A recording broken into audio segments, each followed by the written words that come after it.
இளைஞரணி செயலாளர் பதவியில் இருந்து விலகும் உதயநிதி ஸ்டாலின். திமுகவில் நடக்கும் மிகப்பெரிய மாற்றங்கள். திமுகவின் இளைஞரணி செயலாளர் பொறுப்பில் இருந்து உதயநிதி ஸ்டாலின் விலக உள்ளதாக தகவல் வெளியாகியிருக்கிறது. இந்த பொறுப்புக்கு பதிலாக உதயநிதி ஸ்டாலினுக்கு முதன்மை செயலாளர் அல்லது பொருளாளர் பொறுப்பு வழங்கப்படலாம் என்ற பேச்சுக்கள் எழுந்துள்ளன. சட்டசபை தேர்தலில் அடைந்த தோல்விக்கு பின் திமுகவின் அடிப்படை கட்டமைப்பில் மிகப்பெரிய மாற்றம் செய்ய வேண்டிய குரல்கள் எழுந்தன. அதற்கு செவிசாய்த்த திமுக தலைவர் ஸ்டாலின் தொகுதி வாரியாக மறுசீரமைப்பு செய்ய வேண்டிய பணிகள் குறித்து ஆய்வு மேற்கொள்ள 38 குழுக்களை அமைத்தார். அந்த குழுவிடம் திமுக தொண்டர்கள் பலரும் பல்வேறு கோரிக்கைகளையும் புகார்களையும் அளித்தனர்.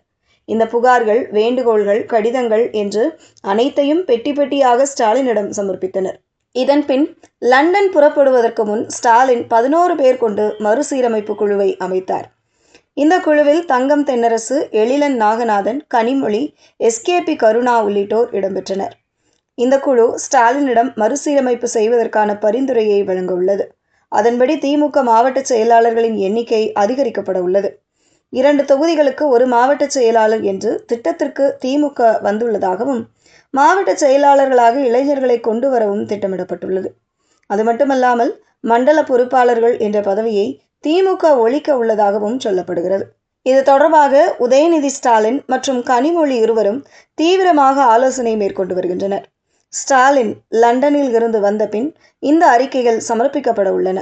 அதேபோல் உதயநிதி ஸ்டாலின் வகுத்து வரும் இளைஞரணி செயலாளர் பதவியில் இருந்து விலக உள்ளதாக பேச்சுக்கள் எழுந்துள்ளன.